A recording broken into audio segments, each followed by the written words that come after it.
Hello, this is Ravindra Pandey, and I am already given a lecture on introductory part of economics, and now I am going to discuss the very next topic, that is branches of economics.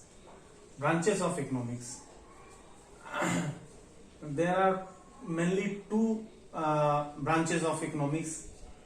The first one is microeconomics and second one is macroeconomics. In 11th standard we have to study microeconomics,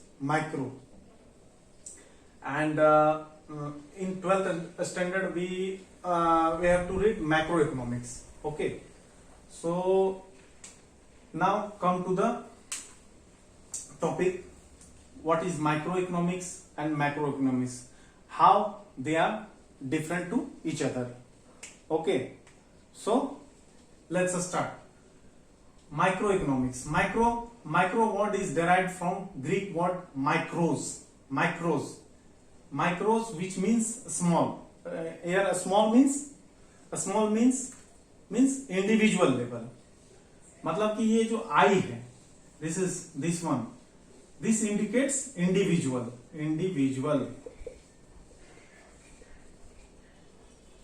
Okay, and here what are the tools used in microeconomics? Demand and supply. Other name of microeconomics, that is price theory or price of commodity. Here we find out what price of commodity. Example क्या है इसका? What are the example of microeconomics?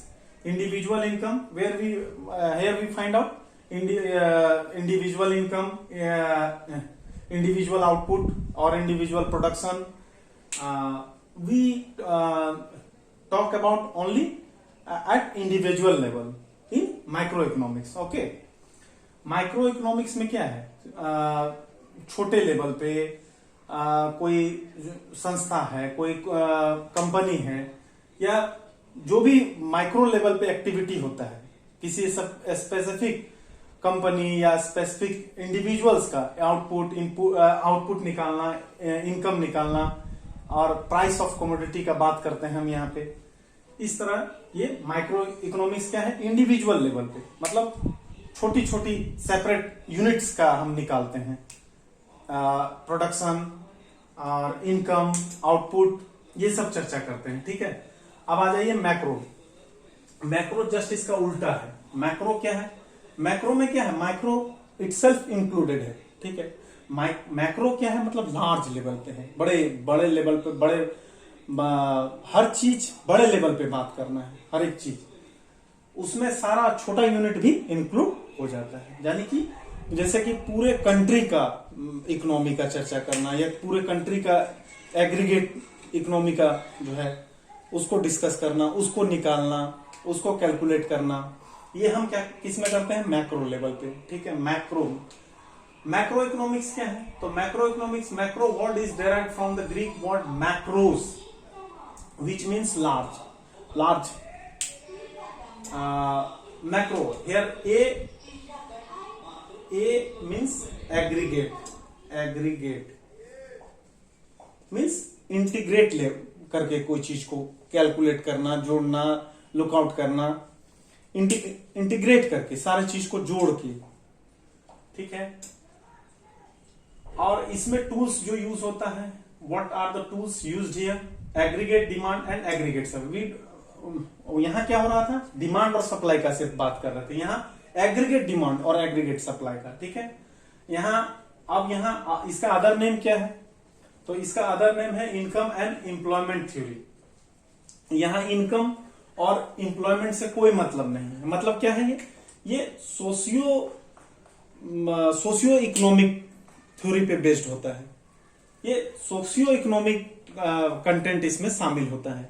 मतलब सरकार क्या, उसको क्या है? Welfare का स्कीम, वेलफेयर करना, हर सिटीजन समान है उसके लिए, तो सबका ध्यान रखना. तो जब भी हम मैक्रो लेवल पे पढ़ेंगे इकोनॉमिक्स को, तो उसमें सोशियो का content, socio economic content itself आ जाता है, ठीक है। अब है एग्जाम्पल इसका, तो नेशनल इनकम और नेशनल आउटपुट। नेशनल क्या है, बड़े राष्ट्र, पूरे देश का संपत्ति का ब्यौरा निकालना, पूरे देश का जीडीपी निकालना, देश का इनकम निकालना, ये किसका पार्ट है, मैक्रो का पार्ट है। उसमें क्या था, एक छोटा कंपनी या कोई भी कंपनी है, कंपनी का जो है आउटपुट या प्रोडक्शन या उसको कैलकुलेट करना वगैरह, उसमें है माइक्रो में, छोटे लेवल पे। और जब भी हम बड़े लेवल, अच्छा इसमें जो है मैक्रो में क्या है कि रेफरेंस बदलने के साथ, जैसे पूरा वर्ल्ड का अगर जीडीपी और पूरा वर्ल्ड का आउटपुट हम कैलकुलेट करें तो वो रेफरेंस बदलता है, वो भी मैक्रो का ही हिस्सा है। पूरे वर्ल्ड का इकोनॉमी ले लें, पूरे वर्ल्ड का इकोनॉमी कैलकुलेट कर लें, वो भी मैक्रो का हिस्सा है, ठीक है। तो मैक्रो में क्या है, पूरा देश का इनकम, पूरा दुनिया का इनकम, इस तरह से हम लोग चर्चा करते हैं। माइक्रो में हम छोटे यूनिट का चर्चा करते हैं।